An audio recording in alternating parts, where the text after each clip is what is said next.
بسم الله الرحمن الرحيم الحمد لله الذي بنعمته تتم الصالحات الحمد لله الذي هدانا لهذا وما كنا لنهتدي لولا أن هدانا الله والصلاة والسلام على رسول الله وعلى آله وصحبه ومن والاه السلام عليكم ورحمة الله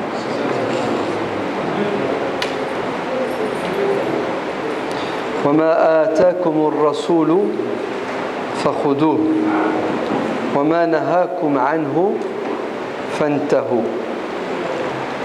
Lorsque le prophète sallallahu alayhi wa sallam vous ordonne de faire quelque chose, faites-le. Faites ce qu'il vous dit de faire. Et lorsqu'il vous interdit de vous approcher de quelque chose, éloignez-vous. C'est-à-dire que nous devons obéir au prophète sallallahu alayhi wa sallam. Et Dieu le dit à plusieurs reprises dans le Coran, Ati'u Allah wa ati'u ar-Rasul. Obéissez à Dieu et obéissez à votre messager. Wa et ulil amri minkum. Et vos responsables.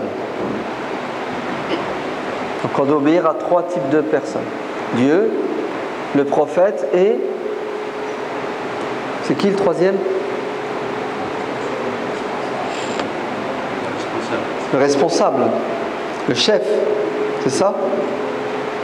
Celui qui dirige. Naam. Donc, obéir à Dieu, il n'y a pas de problème. On est tous d'accord. Obéir au prophète, il n'y a pas de problème non plus. Obéir aux responsables, vous êtes d'accord ? Non, oui ? Si. Non ? Il y en a qui disent oui, il y en a qui disent non. Allah il dit, et vos responsables ? Ouais, mais il y en a un autre qui dit non. Obligé. Sinon, c'est le désordre. Logique ou pas logique ? C'est logique. Et si votre responsable vous dit de faire quelque chose qui est bête et stupide, vous obéissez ? Donc vous voyez bien qu'il faut obéir sous certaines conditions. C'est ça ? C'est exactement ce que le Coran dit. Le Coran dit obéissez à Dieu, obéissez aux responsables et... Non, pardon. Obéissez à Dieu, obéissez aux prophètes et aux responsables. Il n'a pas dit obéissez aux responsables. Ati'u Allah wa ati'u ar-Rasula. Et ensuite, il n'a pas dit wa ati'u ulil amri minkum. Non. Il a dit ati'u Allah wa ati'u ar-Rasul wa ulil amr. Obéissez à Dieu, obéissez aux prophètes et à vos responsables. Il n'a pas dit et obéissez à vos responsables. Est-ce que vous faites la différence ? Pas tout à fait. Si Dieu avait dit obéissez à Dieu, obéissez aux prophètes et obéissez à vos responsables, on devrait obéir à Dieu tout le temps, aux prophètes tout le temps et aux responsables tout le temps. Mais regardez la nuance. Il a dit obéissez à Dieu, obéissez aux responsables ? Non. Obéissez à Dieu, obéissez aux prophètes et aux responsables. Ça veut dire et obéissez à vos responsables tant qu'ils obéissent à Dieu et aux prophètes. Obéissez à vos chefs tant qu'ils vous demandent ce que Dieu et le prophète autorisent. Mais si vos chefs vous demandent quelque chose qui est contraire à ce que Dieu et son prophète ordonnent, est-ce que vous leur devez obéissance ? Vous ne leur obéissez plus. L'obéissance aux chefs et aux responsables est conditionnée par leur soumission, leur obéissance à Dieu et au prophète. Elle est conditionnée par le fait qu'ils vous demandent ce qui est conforme à Dieu et au prophète. Logique ou pas logique? Mais bien sûr que c'est logique. Vous savez pourquoi c'est logique? Parce que si ton chef te demande de désobéir à Dieu, tu vas lui obéir? Non. Il t'a demandé de désobéir à Dieu. Tu ne vas pas lui obéir. Donc tu vois bien que obéir au chef, c'est sous certaines limites et conditions. Il ne doit pas te demander de faire le contraire de ce qui plaît à Dieu et au prophète. On le retrouve dans le discours d'investiture d'Abou Bakr al-Siddiq. Quand il est devenu calife, il a dit « Obéissez-moi tant que j'obéis. Obéissez-moi tant que je vous demande d'obéir à Dieu et au prophète. Mais le jour où je vous demande d'obéir à ma personne et je vous demande de faire n'importe quoi, est-ce que vous devez m'obéir ce jour-là? Non. Vous devez vous révolter. Vous devez faire une révolution. Vous devez sortir dans la rue. Vous devez me destituer. Vous devez me retirer le pouvoir. Parce que ce pouvoir que j'ai, il est dangereux pour votre vie d'ici-bas et votre vie de l'au-delà. Car si vous m'obéissez, je vais vous envoyer en enfer. Et je vais vous faire vivre l'enfer sur terre. Logique ou pas logique? Vous le lire. Ça va? Vous êtes d'accord jusqu'à présent? Avec un exemple, vous allez mieux comprendre. Le prophète sallallahu alayhi wa sallam a envoyé un détachement, quelques hommes. Et bien entendu, il faut un chef. Quand il y a un groupe, il faut toujours un chef. Tu es à 3, il faut un chef. Tu pars en voyage, il faut un chef. À partir de 3, c'est ça? Sinon, c'est le désordre, c'est le boxon. L'islam, c'est la religion de l'ordre et du respect de l'autorité. Ils accomplissent leur mission.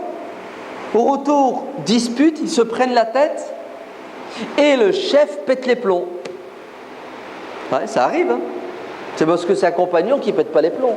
C'est un être humain. Et vous savez ce qu'il dit? Il dit à ses sujets, à ceux qui sont censés lui obéir, à ceux qui doivent lui obéir, à ceux qui lui obéissent jusqu'à présent. Hein. Ils lui obéissent nickel. C'est ce qu'il leur dit? Ramassez du bois. Ils ramassent du bois. Ramenez un briquet. Ils ramènent un briquet. Allumez le feu. Ils allument le feu. Et maintenant, vous allez vous jeter dans le feu.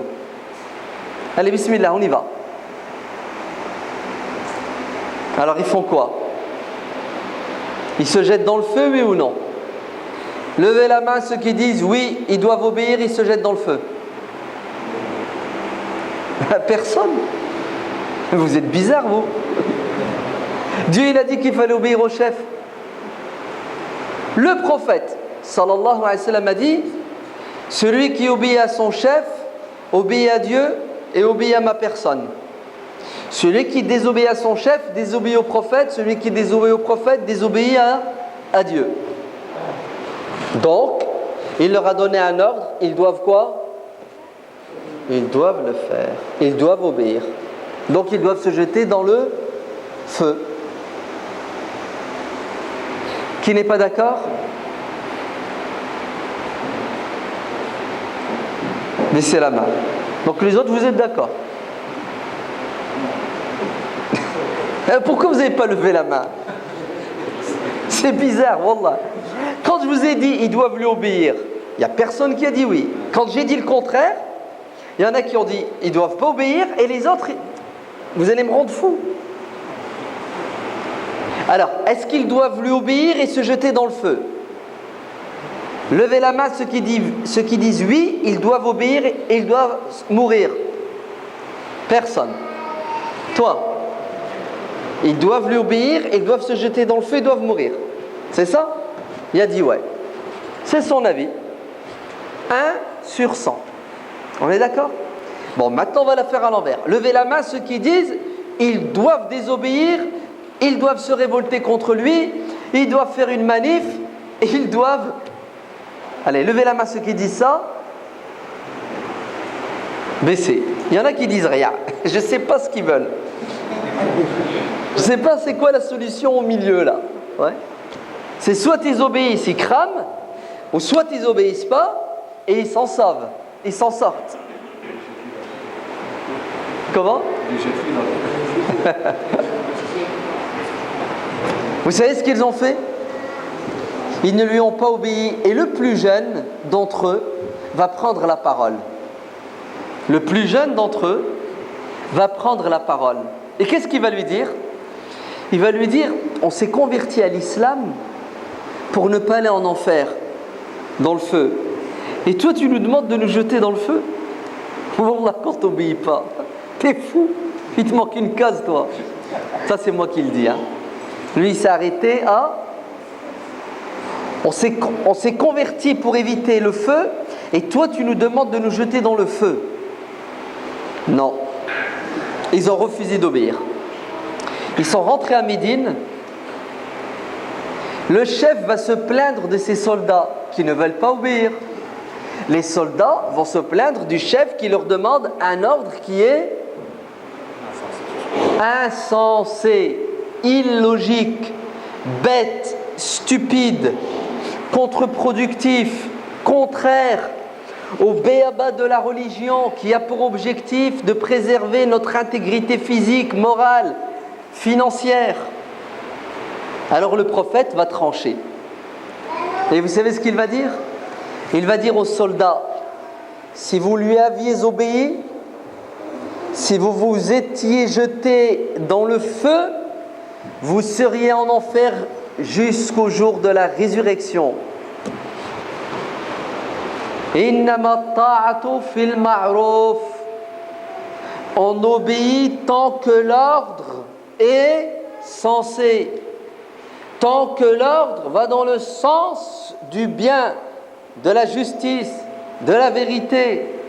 Mais quand tu me donnes un ordre qui est contraire aux évidences, au bon sens, au fondement de l'islam, mon devoir c'est de désobéir. Sinon, je vais en enfer si j'obéis à qui? Un ordre insensé. Un chef tyrannique, débile. Ouais, à la Kadhafi. Ça te dit quelque chose? À la Moubarak, à la Assad, à la Sisi. Les autres, je ne peux pas les citer parce qu'il n'y a pas encore de manif. C'est trop dangereux. Tant que le roi n'est pas mort, on ne dit pas vive le roi. Non? Vous n'avez pas remarqué comment on est, nous les musulmans? Lâcheté, hypocrisie jusqu'au bout. Ouais. Lâcheté, hypocrisie jusqu'au bout.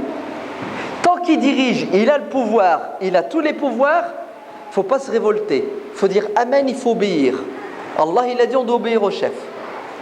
C'est ça? Il est bien. Il fait la prière, il fait le ramadan. Mais dès qu'il y a des kamikazes qui se soulèvent, qui le détrônent et qui le remplacent par quelqu'un de juste, comme Abu Bakr et Omar, là on applaudit. On dit ouais c'est bien, il faut désobéir au tyran. Avant, il faut se taire et l'accepter. Vous n'avez pas vu comment les musulmans pensent, agissent et réagissent? Et c'est ce qui permet aux tyrans de rester au pouvoir et d'exploiter les gens et de les éloigner de leur religion. Parce que l'objectif du despote, c'est pas uniquement d'avoir ton porte-monnaie. D'ailleurs, pour qu'il ait ton porte-monnaie, il faut d'abord qu'il ait ton cerveau. Il faut d'abord que tu sois inconscient. Qui va accepter de se faire voler? Qui va accepter? Personne. Si, le fou ne connaît pas la valeur de l'argent. Alors le tyran va d'abord te retirer ton cerveau. Ouais. Il va te le neutraliser. Il va t'abêtir. Il va coloniser, là, le disque dur. Il va envoyer un virus. Une petite bête qui va le ronger de l'intérieur. Et tu sais quel est le virus le plus dangereux, qui fait le plus de dégâts dans le cerveau des peuples pour que le tyran les domine et les exploite sans qu'ils disent aïe? Vous savez c'est lequel le virus le plus dangereux? C'est celui de la religion. C'est quand le tyran utilise la religion pour dominer les gens. Le roi soleil, le pouvoir divin. Je gouverne au nom de Dieu. C'est Allah qui vous a dit que vous devez obéir à ma personne toute puissante.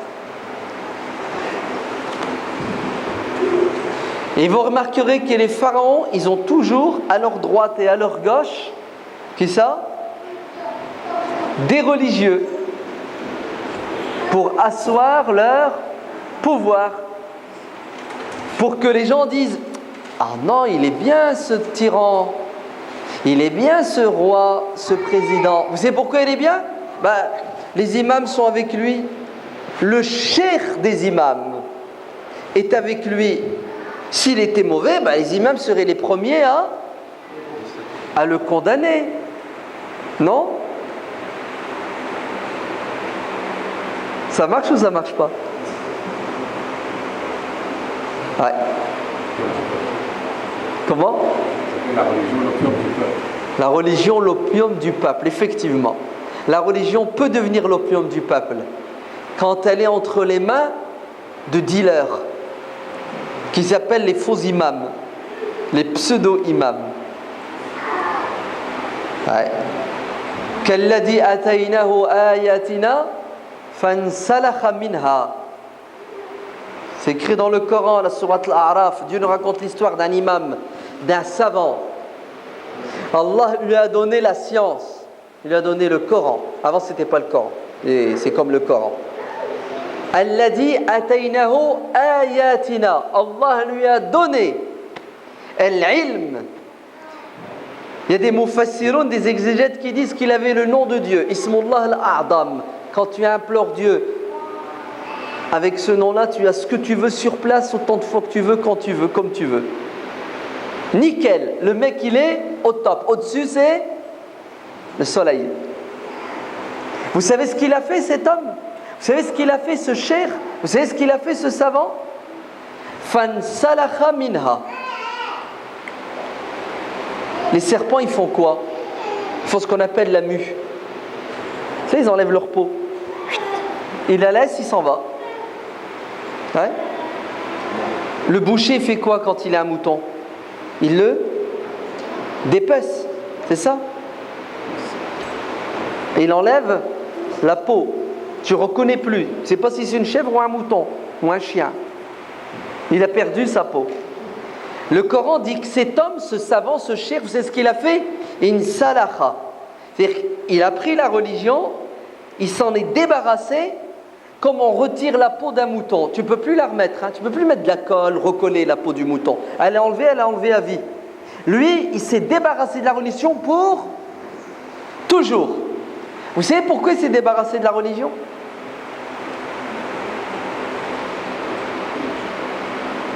Il a suivi ses passions. Wattaba'a hawa, ses envies, ses passions. Eh oui.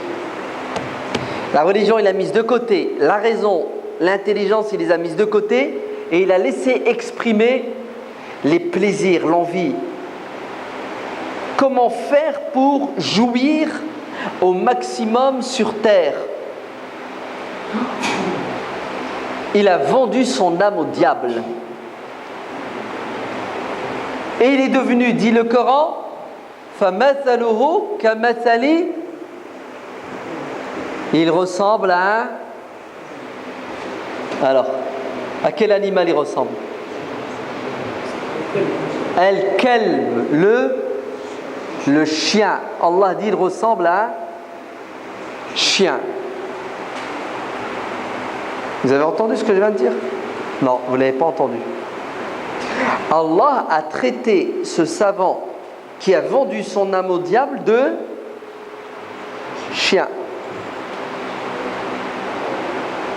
C'est fort ou c'est pas fort? C'est ouar quand même. Le Coran il rigole pas. C'est un chien. Arrête, elle dit pas ça, c'est un imam. C'est un cheikh. c'est le cheikh des chouyours. Bah oui, l'habit ne fait pas l'imam. Il a le déguisement du cheikh, mais les crocs du chien. Quand tu ouvres sa bouche, qu'est-ce qui sort de sa bouche? Des aboiements, comme un chien. Alors pourquoi Allah l'a traité de chien? Vous n'avez pas vu le chien, il a toujours la langue qui pend. Pourquoi? Parce qu'il a chaud. Nous, quand on a chaud, on sue. La chaleur, elle sort par des trous, les pores. Le chien, il n'y a pas de trous, il y a des poils partout. Donc, il sue par sa langue. Mais en vérité, un chien, s'il court, qu'est-ce qu'il fait? Il sort sa langue. Tu ne sais pas, est-ce que le chien, il est en train de sortir sa langue parce qu'il a couru, il est fatigué, ou parce qu'il est assis et il a chaud? Le chien, quand tu le regardes, 24 heures sur 24, il a la langue pendue. Comme s'il courait sans arrêt après un mirage. Ce pseudo-imam, ce pseudo-cheikh ressemble à un chien infidèle qui court toujours après la dunya. Il n'est jamais rassasié, repu. Il a toujours faim, il a toujours soif. Il se prostitue matin, midi et soir. Le roi est mort, vive le roi. Il penche du côté du vent tant que le vent lui ramène ce qu'il aime. C'est pas moi qui le dis, c'est Dieu qui le dit dans le Coran. Vrai ou faux? Et Dieu nous parle à nouveau d'autres imams, d'autres savants, et cette fois il ne les traite pas de chiens. Il les traite de... Non, dis-le en arabe, ça fait mieux. Vous avez vu? Quand il a dit âne, il a dit des ânes. Et quand il l'a dit en arabe, il a rigolé. C'est vrai, hein? Parce qu'en arabe, quand il dit quelqu'un hamar, ça fait rire. En français, t'es un âne. Oui, t'es un âne. Mais en arabe, quand tu dis hamar, tu t'imagines le mot hamar? C'est pas moi qui le dis, hein? مثل الذين حملوا التوراة ثم لم يحملوها كمثل الحمار يحمل أسفارا. Ah, quel mauvais exemple.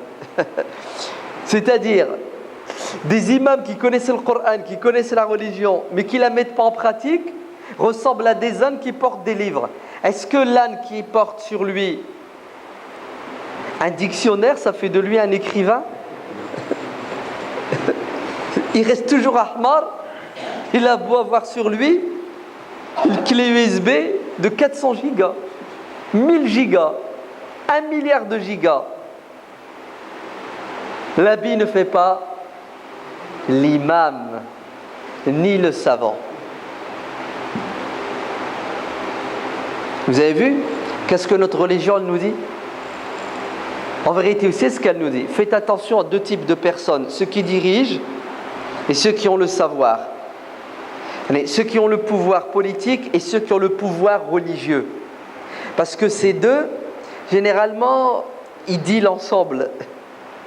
Vous entendez? Ils ont un pacte. Ouais, un pacte. Le religieux endort les gens. Avec de la religion, obéissez à celui qui dirige, dites Amen, ne critiquez pas, ne vous révoltez pas, attention à la fitna, interdit, haram, fitna, Amen, soumets-toi, écrase-toi, ah il m'a tout pris, même ma femme il me l'a prise, tais-toi. Il a tous les droits, au nom de la religion. Et si jamais la religion ne marche pas pour te mettre en mode pause, en mode laisse-toi faire. Ouais. Le politique, il utilise quoi? Il utilise la force et il te retire ta tête. L'autre, il endort ta tête, tu la gardes toujours mais elle est vide. Ouais, elle est en mode pause. Et si jamais ça n'a pas marché, l'autre il te l'enlève carrément. Solution radicale, ça s'appelle. Et les deux mangent ensemble. Deal. Vous voulez le hadith? Hadith. Le prophète sallallahu alayhi wa sallam a dit, le Coran et le pouvoir vont se séparer. À un moment donné, il y en a qui vont diriger, ils ne vont plus utiliser la religion pour diriger. Ils ne vont plus diriger avec la loi de Dieu, qui est une loi juste, qui est venue pour l'intérêt des êtres humains. Oui ou non? Alors vous savez ce qui va vous arriver, musulmans, à un moment donné, il va y avoir un truc qui s'appelle la laïcité. On va séparer le religieux du politique. Le religieux va être mis dans une prison qui s'appelle la mosquée et ta conscience. La société, le politique, l'économique, le culturel va être dirigé par des hommes sans foi ni loi. Ils ont les pleins pouvoirs, ils autorisent ce que Dieu interdit, interdisent ce que Dieu autorise, et la loi, c'est celle qui va dans leur intérêt et leur sens. Tant pis pour le peuple si il souffre. Regardez, le hadith dit le pouvoir et le Coran vont se séparer. L'un va s'éloigner de l'autre. Ceux qui ont le pouvoir vont s'éloigner du Coran. Vous devez faire quoi, bande de musulmans? Dit le hadith. Vous devez aller vers ceux qui ont le pouvoir et qui se sont éloignés du Coran, ou vous rapprocher du Coran et vous accrocher au Coran. Vous devez vous... Ça va? Est-ce qu'il y a quelqu'un qui dit le contraire? Il y a des personnes. Hein? Vous devez être du côté du Coran, c'est-à-dire du côté de la vérité. L'autre, il ne peut plus être dans la vérité puisqu'il a mis le Coran de côté. Vrai ou faux? Le hadith continue. Vous allez avoir des dirigeants, si vous leur obéissez, vous désobéissez à Dieu. Si vous leur désobéissez, ils vous combattent, ils vous tuent. Allahu Akbar. Vous avez entendu? Ces dirigeants qui ont mis le Coran de côté, si vous les suivez, ils ont mis le Coran, ils ne peuvent pas t'emmener au paradis. Si vous leur obéissez, vous êtes cuits. Sur terre et dans l'au-delà. À la rigueur, sur terre, tu vas être un chien. Tu vas courir derrière eux, ils vont te jeter des os. Vous avez entendu ce que je dis, hein? Tu vas courir derrière eux, ils vont te jeter des miettes. Si vous leur désobéissez, c'est ce qu'ils vont faire? Ils vont vous combattre, quitte à vous tuer. On fait quoi? Vous avez deux solutions. Celle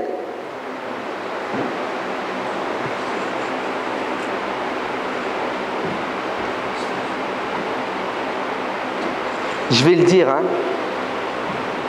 Tant pis, je le dis. Comment? Non, je vais dire d'abord l'autre solution. Ce que je vais dire, c'est méchant, c'est fort. Si vous obéissez,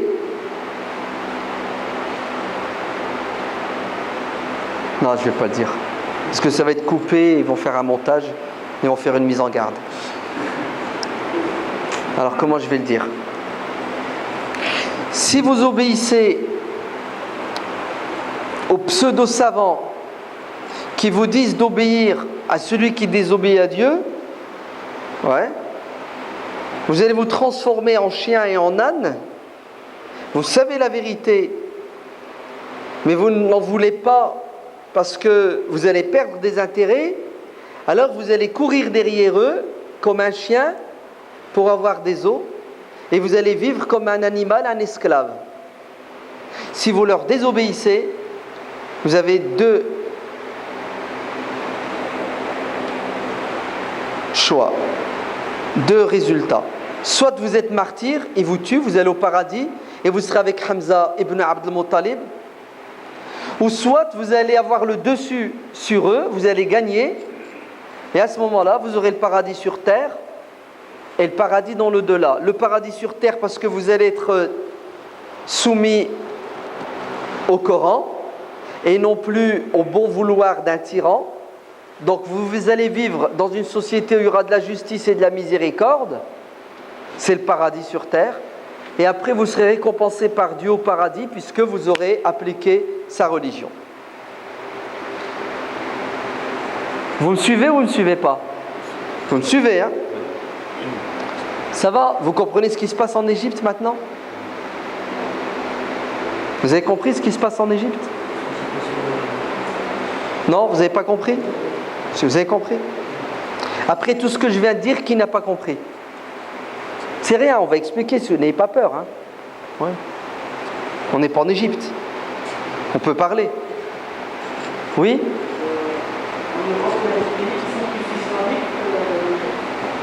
Ça, c'est une question. Le frère, il dit qu'en Europe, il y a des pays qui sont plus islamiques qu'en Égypte. Si tu parles au niveau de la population, non. Le peuple égyptien est majoritairement musulman et c'est le peuple le plus pratiquant sur terre en matière de religion. D'après les statistiques et les études, les plus pratiquants dans la communauté musulmane, ce sont les Égyptiens. C'est un peuple très fervent, très pieux, très pratiquant. Si tu parles au niveau politique, je suis d'accord à 1000% avec toi. Parce qu'en Europe, ceux qui nous dirigent appliquent une partie du Coran et de la Sunna, c'est-à-dire la justice, l'égalité de droit. Donc c'est beaucoup plus musulman que la plupart des pays musulmans où vous avez de la dictature, donc de l'injustice. Est-ce que vous comprenez ce qui se passe maintenant en Égypte? Il y avait un pharaon qui dirigeait. Il y avait deux types de musulmans. Il y avait ceux qui ont choisi de se soumettre à Pharaon et de vivre comme des esclaves. Et ces musulmans-là ont trouvé des pseudo-savants qui leur ont dit « Obéissez à celui qui dirige. Même s'il vous prend votre argent, même s'il fouette votre dos, même s'il fait de vos femmes et de vos filles des prostituées, même si les richesses du pays, il les prend et il les met dans les banques occidentales pour que les Occidentaux vivent dans le bien-être matériel et que vous, bande de musulmans, vous creviez dans la misère, les chiffonniers du Caire. C'est ça? Alors ces pseudo-imams ont utilisé l'opium du peuple, qui est l'interprétation de leur religion, pour que celui qui est au pouvoir reste au pouvoir éternellement. 10 ans, 20 ans, 30 ans, 40 ans. Le mec il signe là, ouais. Il y a 80 ans, les connexions elles ne se font plus comme il faut dans son cerveau, il est toujours au pouvoir. Et attention, s'il a le malheur de mourir, il y a son fils qui est prêt pour le remplacer jusqu'à 90 ans, lui aussi. Là, on vit plus longtemps, hein, plus de générations passent. Et vous aviez un deuxième type de musulmans. Vous savez ce qu'ils ont décidé? Ils ont décidé de ne pas se laisser faire. Ils ont décidé d'être avec le Coran contre le tyran. Vous entendez? Ils ont décidé de se sacrifier pour que la vérité l'emporte sur le mensonge, la justice sur l'injustice. Et ils ont souffert. Et beaucoup sont tombés martyrs. Ils sont au paradis avec Hamza.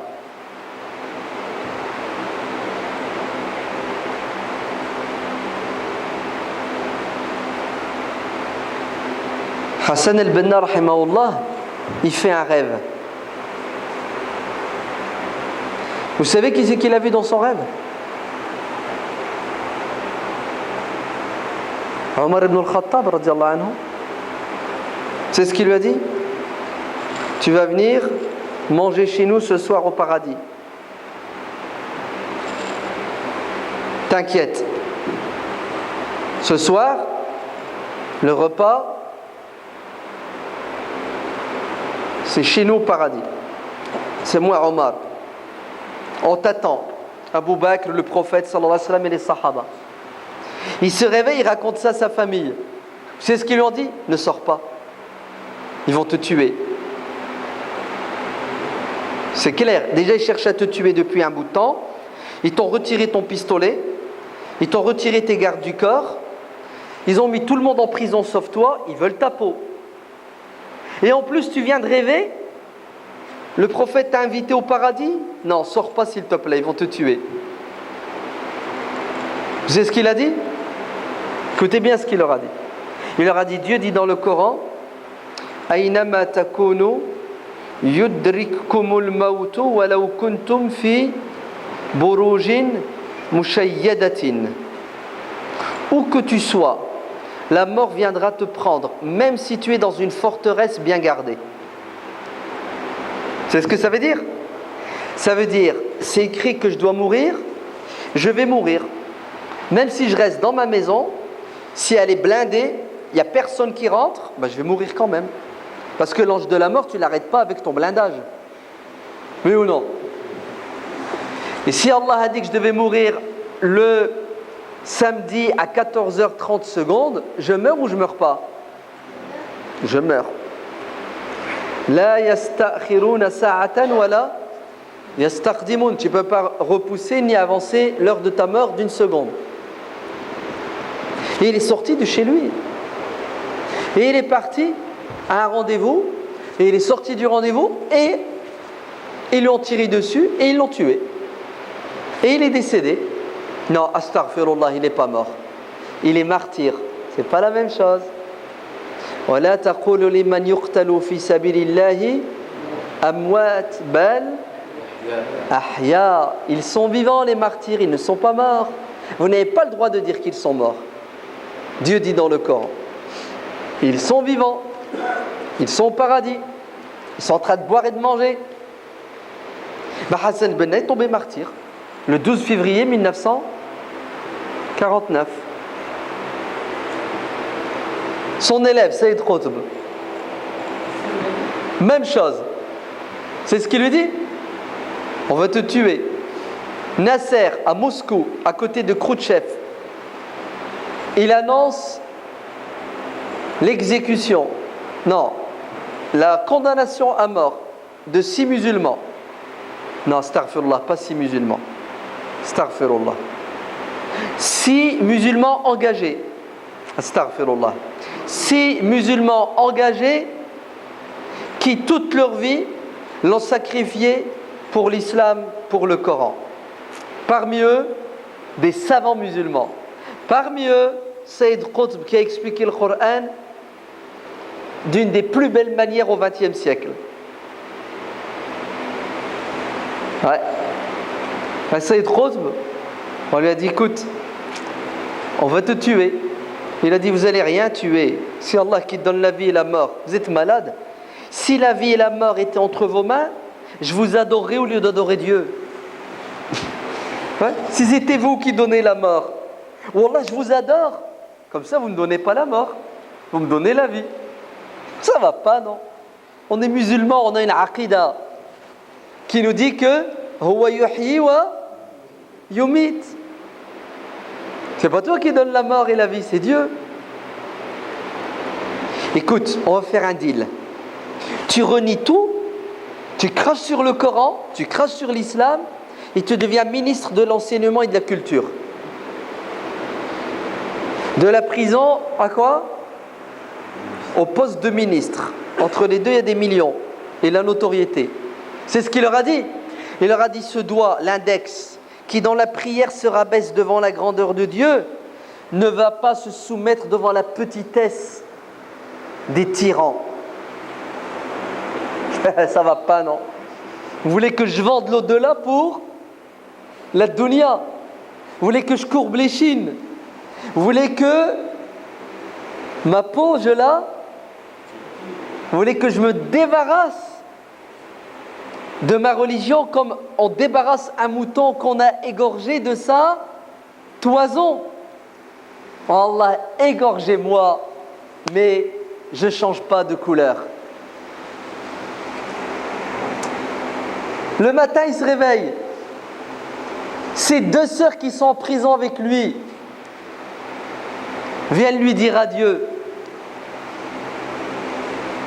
Et il attrape Zainab al-Ghazali, la seule femme, écoutez bien, la seule femme, la seule, il n'y en a pas eu 2 dans l'histoire, et aujourd'hui on n'en connaît pas encore une autre, la seule femme, la seule musulmane, vous entendez, la seule, qui a fait un tafsir du Coran. Des tafsirs, on a des milliers, c'est tous des hommes. Une femme, Zainab al-Ghazali, elle est morte il y a 4-5 ans, rahimahallah. Achetez son livre, lisez-le.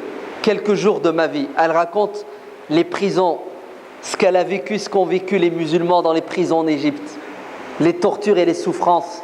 Parce que ces musulmans-là voulaient que l'Égypte soit musulmane à 100%. Vous savez ce qu'il a dit à Zainab al-Ghazali? Tu diras à mes deux sœurs qu'elles ne pleurent pas, parce que j'ai vu le prophète sallallahu alayhi wa sallam sur un cheval blanc qui s'est rapproché de moi et il est descendu et il m'a dit: tu es le bienvenu ya Sayyid au paradis, on t'attend, marhaba bik. Et il est monté la corde au cou avec le sourire. Vous entendez?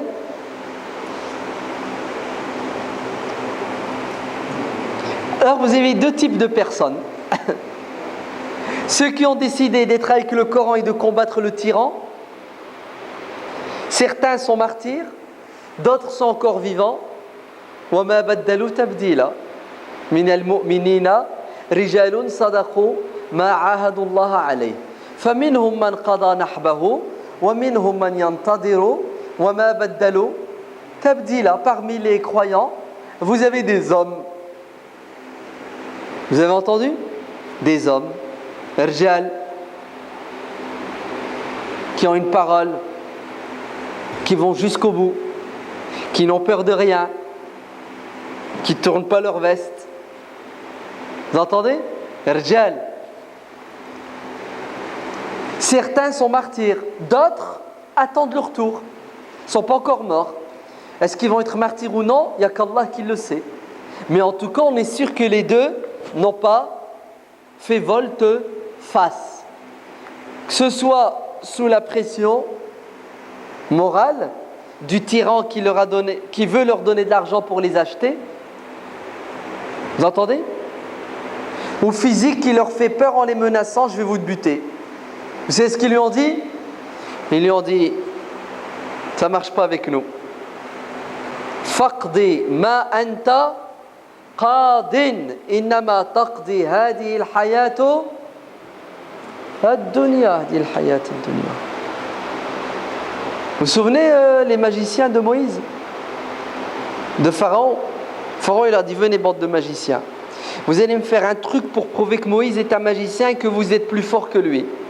C'est ça? C'est ce qu'ils lui ont dit, les magiciens? Ok, pas de problème. En échange, on a quoi? Il n'y a rien de gratuit, mec. Tu nous donnes quoi? Logique ou pas logique? Business is business. C'est ce qu'il leur a dit? Pas de problème. Du fric et vous ferez partie de mes proches. Allez, à la télévision, vous serez assis à ma droite et à ma gauche. Vous allez devenir, comment on dit? Riche et populaire.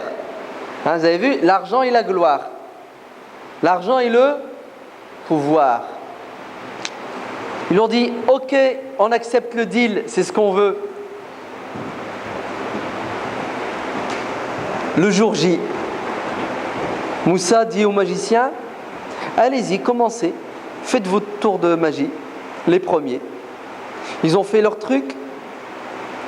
Moussa, il a eu peur parce que c'était trop bien fait. Hein. Ah bah oui, l'ennemi est fort quand même. Hein. Il a des magiciens qui travaillent pour lui, qui endorment les gens. Fasaharu a'yunan nas. C'est du pipeau, hein, c'est pas de la réalité. Quand ils ont jeté les cordes ne se sont pas transformées en serpents. Hein. C'était une illusion d'optique. Comment ils ont fait, je ne sais pas. J'ai pas fait étude de magie. J'ai pas le diplôme, hein. Mais ça s'apprend. Hein. Comment il fait l'autre, la Copperfield? Vous croyez que ce qu'il fait, il le fait réellement? C'est une arnaque, illusion. Donc les magiciens ont fait quelque chose. Ils trompent les gens. Comme ils font aujourd'hui. Pharaon là, Sissi. Et les autres, c'est tous les mêmes. Hein. Mais bon, on prend lui. Sissi. Et il a ces magiciens. Ce sont qui? Les journalistes. Ah oui. Tu écoutes la télé, tu regardes la télé. Ah, il a raison et les autres ont tort. Le mal, il le rend bien, le bien, il le rend de mal. Les méchants sont gentils, les gentils sont méchants. Le musulman qui veut pratiquer l'islam, c'est un terroriste. Vous avez vu? Le musulman qui manifeste pour qu'il y ait de la liberté, c'est un fouteur de troubles. Preuve à la pluie, le journaliste l'a dit, on l'a dit à la télé, il y a même le cheikh des choyours qui a parlé, qui l'a dit. Vous avez vu? Pharaon, pour diriger, il a besoin de quoi? Des religieux et des magiciens, les journalistes. Ceux qui trompent les gens. Vous me suivez ou vous ne me suivez pas? Moussa a eu peur. Allah lui a dit, n'aie pas peur, c'est du baratin tout ça. La vérité l'emporte toujours sur le mensonge, c'est une question de temps. Jette ton bâton, Moïse. Il a jeté son bâton. Le bâton, il a mangé tous les pseudo-serpents. Les magiciens se sont prosternés devant le haqq, devant la vérité. Pharaon leur a dit, quoi, je vous ai ramené pour prouver que c'est un menteur et maintenant vous dites qu'il a raison, donc c'est moi le menteur. Les magiciens disent à Pharaon, effectivement, c'est toi l'arnaqueur et les menteurs et on était de mèche avec toi. Mais là qu'on a vu la vérité, Wallah, garde ton argent, garde ta télévision. Wallah, pour rien au monde, nous allons trahir Moïse. Il est dans le haqq. C'est ce qu'il leur a dit, je vais vous tuer. Non, je vais vous faire souffrir et je vais vous tuer. Je vais vous crucifier. Je vais vous amputer du bras droit et de la jambe gauche. C'est ce qu'ils lui ont dit. Fais ce que tu veux. On a goûté, on a vu la vérité. Wallah qu'on ne la change pas, qu'on ne la troquera pas pour tes bêtises à 2 centimes, ta dunya. Il y a 5 minutes, ils ont demandé du fric. C'est ça? Et la notoriété. Maintenant, ils ont fait quoi? Alors, il leur est arrivé quoi, les magiciens? Moïse les a ensorcelés? Qu'est-ce qui leur est arrivé? La foi a pénétré dans leur cœur, ils ont ouvert les yeux. Et quelqu'un qui est convaincu ne change pas. Tu veux me tuer pour que je change? Tue-moi. Ça ne me dérange pas. Parce que je suis sûr que je vais au paradis. Ouais, mais ta femme et tes enfants. Ma femme et mes enfants. Allah les a créés, leur donnera à boire et à manger. Et s'ils doivent mourir, après moi, ils mourront. Alors, tu crois que c'est moi qui les nourrissais? Moi, j'étais le facteur, je ramenais le courrier, tout simplement. La nourriture, c'est Allah qui la donne. Est-ce que c'est ça la aqidah ou c'est pas ça? C'est ça ou c'est pas ça? C'est ça. C'est ça la vraie aqidah, oui ou non? C'est pas la aqidah des pseudo... Je le dis ou je le dis pas? Je le dis, hein. On est en France, on n'a rien à craindre. On est en Belgique, on n'a rien à craindre, excusez-moi. C'est la même chose. Pas la aqidah des pseudo... Non, salafi. Ouais. Alors, tu sais quoi la... Dieu est où? Il est où Dieu? Attention si tu te trompes. Ça passe ou ça casse? Il est où Dieu? Dépêche-toi. Trop tard. T'as pas répondu en ton heure, t'es un mubtadi'. Vous avez vu la différence? La aqidah, vous savez, c'est laquelle la aqidah? C'est celle qui développe en toi une confiance et un amour de Dieu sans limite. Le reste, c'est du verbiage. Ouais. C'est du sophisme. Ouais. C'est du parlage. Ça va? Du quoi? Du charabia. Ahsant. Du charabia. Nickel. Et vous avez vu les magiciens, en 2 secondes, ils ont attrapé la bonne aqidah. Ils n'ont pas fait 15 ans d'études. Hein. Ils n'ont pas lu le Bukhari Muslim.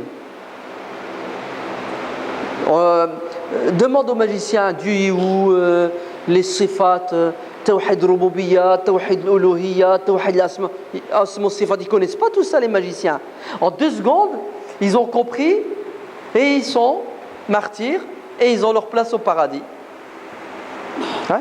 Parce que l'aqida, ce n'est pas des paroles, ce n'est pas des formules, ce n'est pas une récitation, une poésie que tu apprends et puis tu la récites.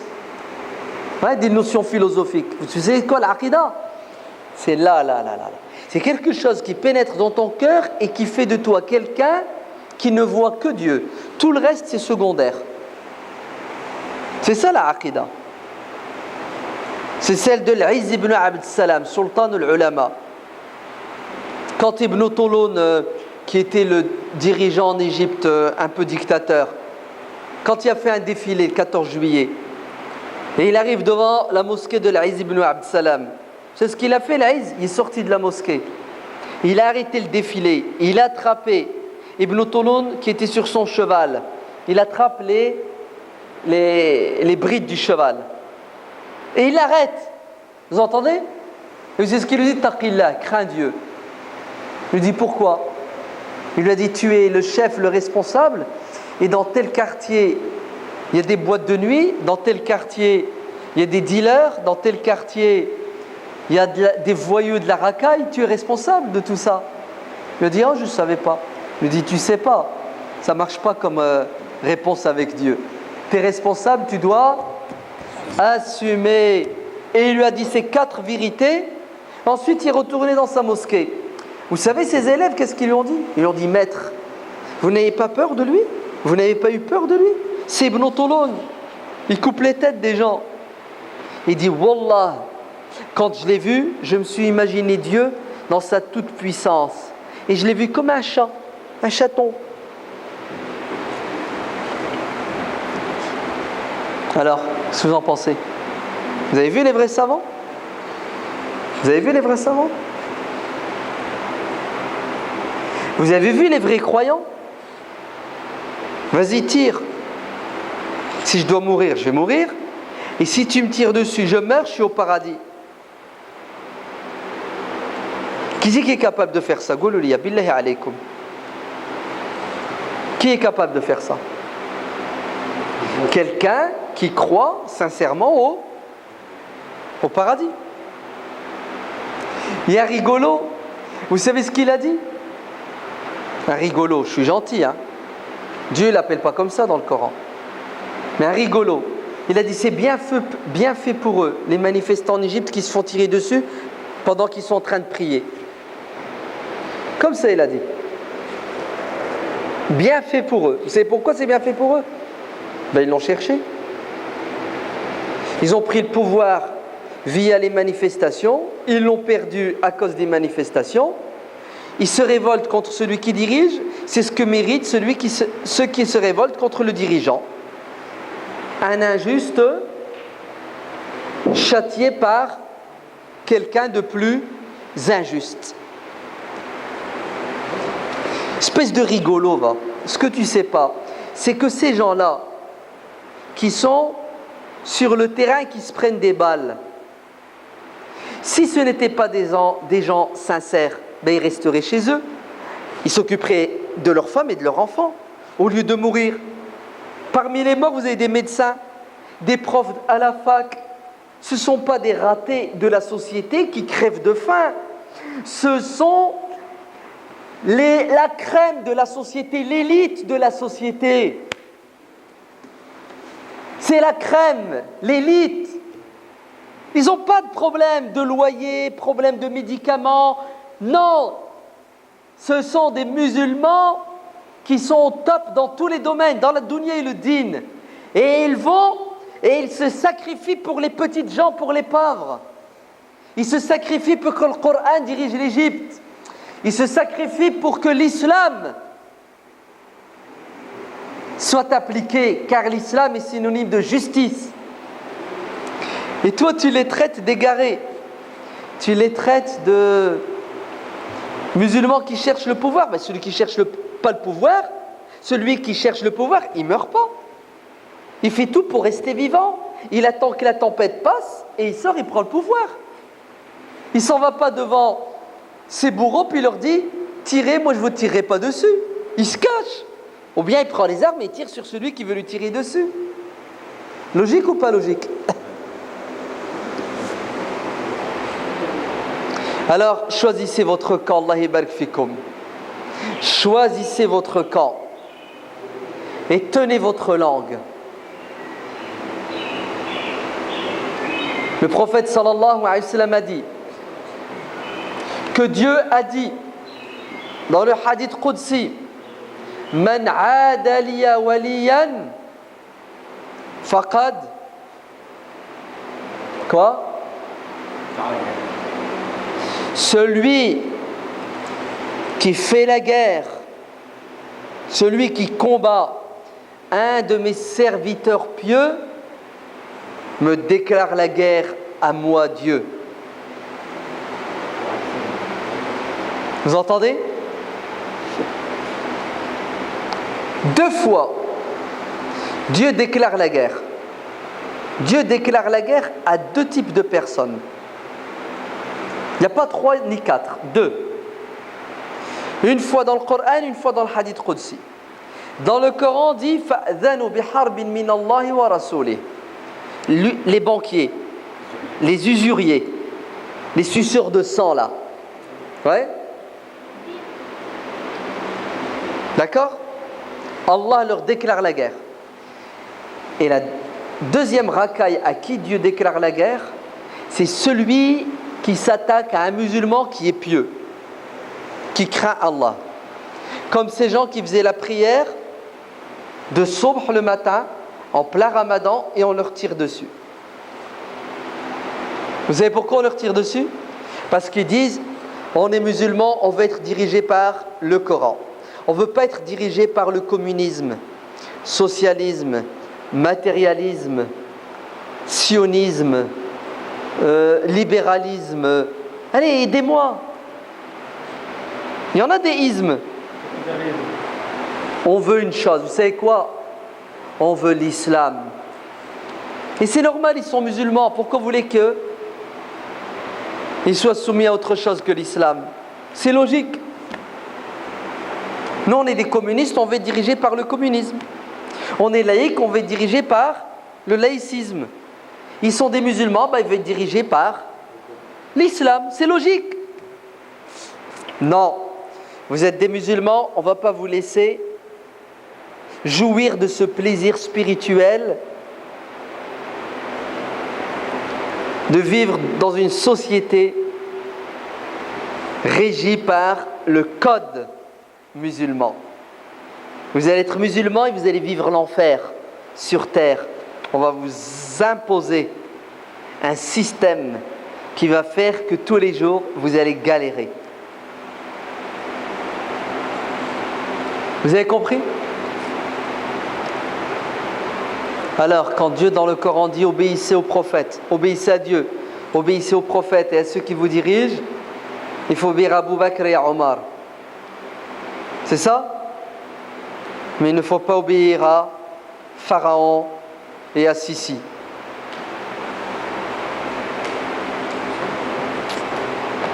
C'est bon, j'ai fini. Je me devais de parler de ça par rapport à ce que nos frères vivent en Égypte. Parce qu'il y en a qui sont perturbés, déstabilisés, troublés. Il y en a même qui sont du côté du tyran, du côté des... Ça va, vous voyez qui? Celui qui a retiré sa peau? Ouais. Ne vous trompez pas de camp, car vous serez ressuscités avec ceux que vous aimez et ceux que vous soutenez. On soutient les peuples musulmans qui veulent de la liberté pour pouvoir pratiquer leur religion dans le domaine rituel, dans le domaine économique, dans le domaine politique, dans le domaine culturel, dans tous les domaines de la société. Et tout ça au nom de la liberté. Vive la liberté. Mais il y en a qui sont contre le fait que les musulmans puissent même penser et rêver d'être libres. Vous allez être des esclaves.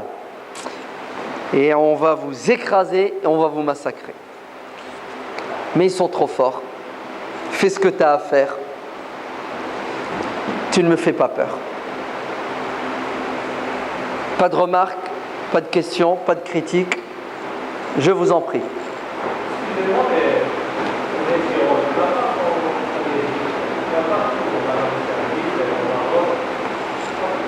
C'est lui qui l'a dit. Hein? Ouais, donnez-lui le micro pour qu'il le dise. Vous entendez pas? Il a dit des tyrans, il n'y en a pas qu'en Égypte. Et il a cité d'autres pays. Ouais. Donc il a cité l'Arabie Saoudite, le Maroc. Tu peux continuer, l'Algérie. Ouais. Sénégal.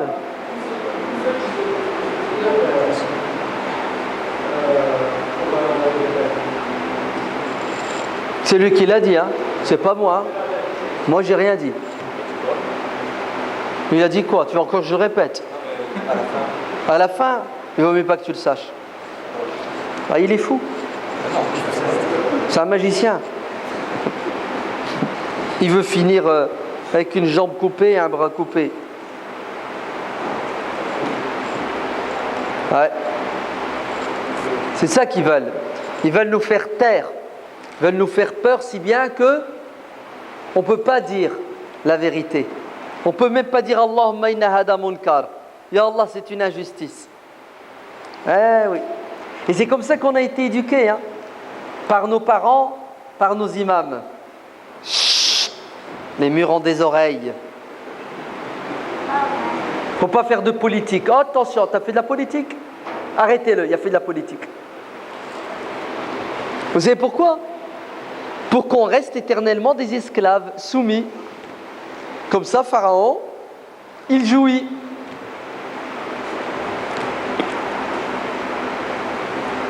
C'est bon, vous n'avez plus rien à dire? Il vaut mieux rien dire, hein. Les murs ont des oreilles. Ouais, tout est filmé, enregistré. Si vous parlez, vous êtes cuit. Mais parlez, on est en France, Allah dit comme, pardon, en Belgique. C'est la démocratie, la liberté. Regardez, ils sont en Égypte, ils parlent, ils se font tirer dessus. Vous êtes des musulmans, vous êtes quoi? Elle est où la aqida? Vous avez vu? Vous avez vu notre aqida, comment elle est? 50-50. Dès que ça chauffe, ah, pitié Seigneur. Ouais, je t'aime bien, mais il y a des limites. Tu voulais dire?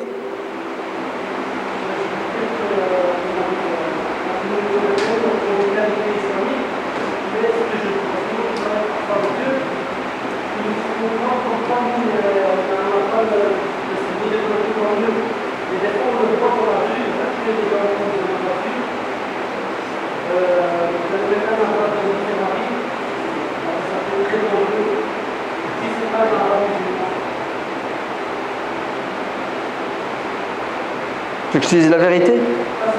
J'ai rien compris. Hein.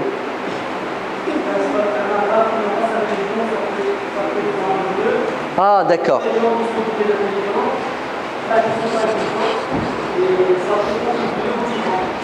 Avec un arabe qui n'a pas sa religion, il peut être dangereux. Je ne suis pas d'accord avec toi. Ça peut être un arabe qui n'est pas musulman, il est très bien. Ouais. Il peut être arabe athée, et il est juste et il est bon, et il est meilleur qu'un musulman arabe qui pratique sa religion.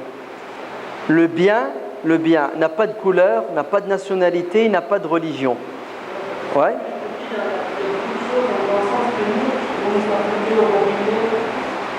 On nous a fermé le robinet. Ouvre-le.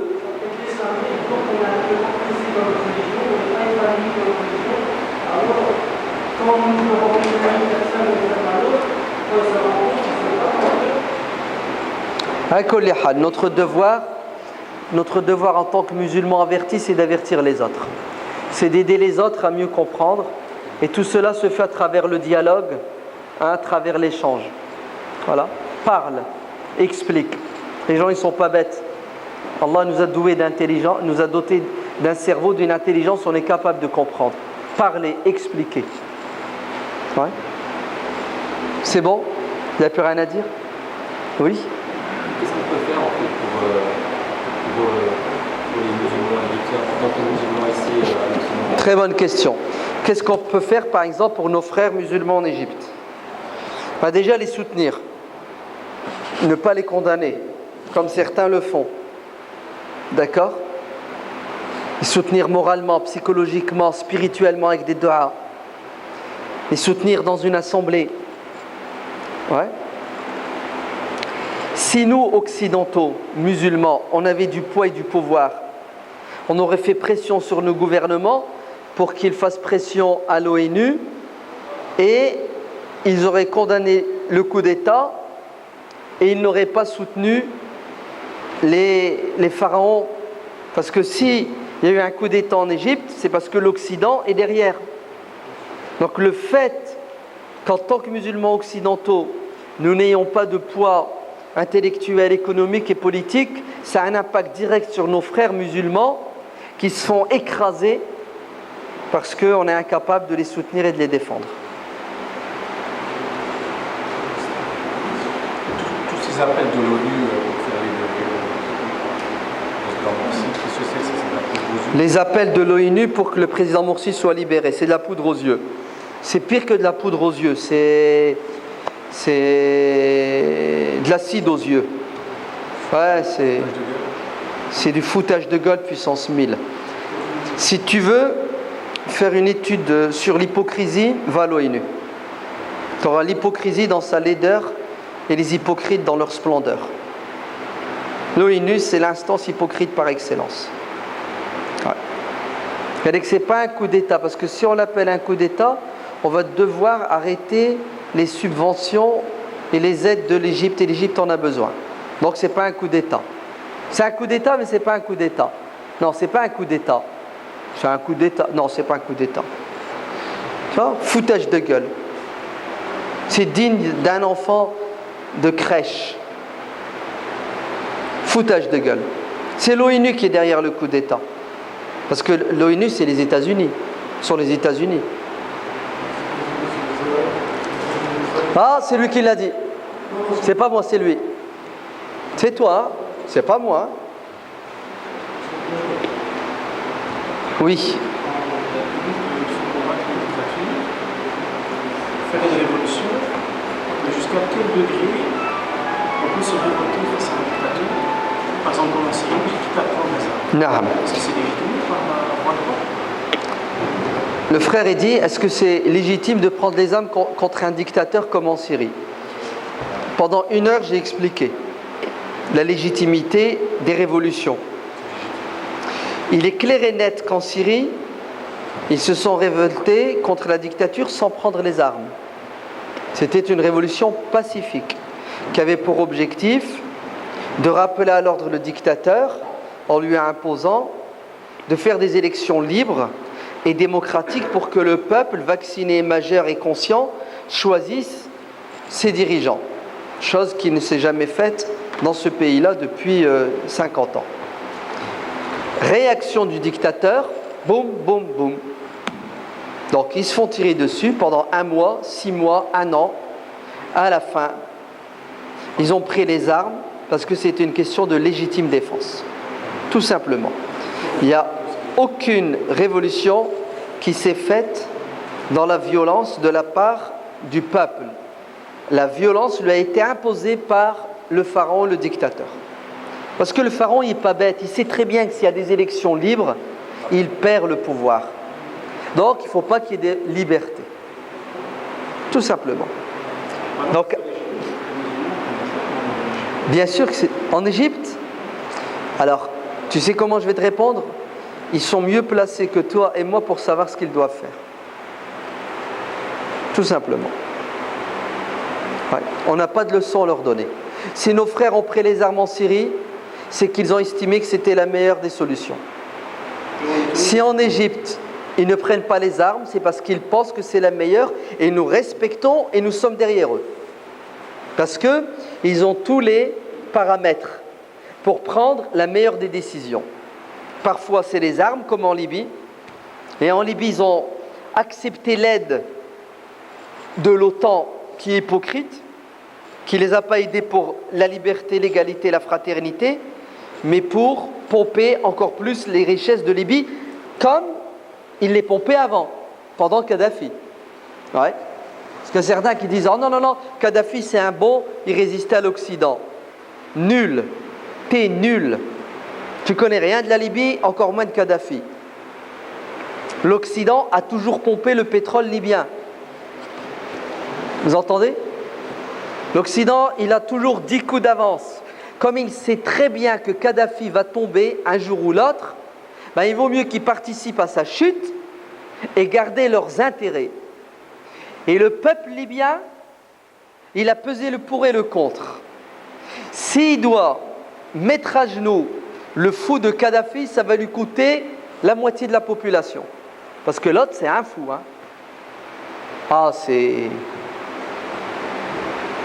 Assad, c'est un enfant de cœur.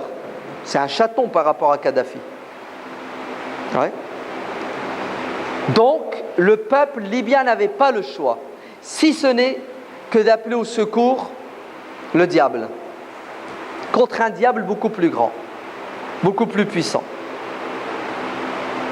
Et je suis prêt à m'asseoir à la table avec mon ennemi, m'allier avec lui contre un ennemi plus fort, plus dangereux. Bien sûr. Ça s'appelle akhafud dararain, le moindre mal. Ça vous choque? Ça vous choque? Un Libyen, ça ne le choque pas. Vous savez pourquoi? Parce que sa femme s'est fait violer devant lui par les soldats de Kadhafi. Son père s'est fait violer. Il a vu son père se faire violer. Vous avez compris? Et c'est filmé. Lui, ça ne le choque pas, lui. Lui, ça ne le choque pas de faire une entente avec l'OTAN pour buter celui qui a volé son père, violer son père. Laisse son père et sa femme. Son petit garçon de 6 ans s'est fait violer par les soldats de Kadhafi. Alors, vous dites quoi maintenant? Vous dites quoi ceux qui disent il y a un complot? Hein? Comment? Une demande? Qu'est-ce qu'il a posé? Une question? Qu'est-ce qu'il a poussé l'Occident à changer de veste? Avant, ils soutenaient les dictateurs? Très bien. Le frère, il dit, qu'est-ce qui a poussé l'Occident à changer de veste? Avant, il soutenait les dictateurs et maintenant, il soutient les peuples. C'est faux. L'Occident n'a pas changé de veste. Il ne soutient ni le dictateur, ni le peuple. Il soutient ses intérêts. Là où se trouve son intérêt, tu le trouveras. Si son intérêt est avec le dictateur, il est avec le dictateur. Son intérêt est avec le peuple, il sera avec le peuple. La preuve, ils se sont retournés contre le peuple égyptien. Si l'Occident était avec les peuples, ben il serait avec le peuple égyptien. Le peuple égyptien a voté, ils ont mis au pouvoir Mohamed Morsi. L'Occident a fait un coup d'État contre le peuple égyptien. Donc vous voyez que la théorie du complot, l'Occident, c'est lui qui est derrière les révolutions arabes, c'est du pipeau, du baratin, elle tombe à l'eau. Le problème, c'est qu'on a la mémoire courte. On a oublié l'Algérie en 90. Le peuple a voté pour le fils. L'Occident fait un coup d'État. Il a massacré des centaines de milliers de démocrates. Il refait la même chose. L'Occident, il est pragmatique. Business is business. Il y a du pétrole, il y a du blé, je prends. Je m'en fiche qui c'est qui est au pouvoir. Kadhafi m'arrange, je le soutiens. Kadhafi va disparaître, je le sais, j'ai mes infos. Il va être remplacé par le peuple, vite. Il faut que le peuple, je pactise avec lui. Business is business. C'est clair ou c'est pas clair? C'est clair. C'est bon, on n'a plus rien à dire? On s'arrête là? Allah yabarak fikoum, faites des du'a pour nos frères en Égypte, en Syrie, en Libye et dans le monde musulman.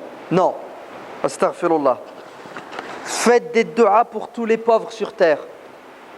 Faites des du'a pour tous les opprimés sur terre, musulmans ou pas musulmans. Parce que c'est ça notre religion.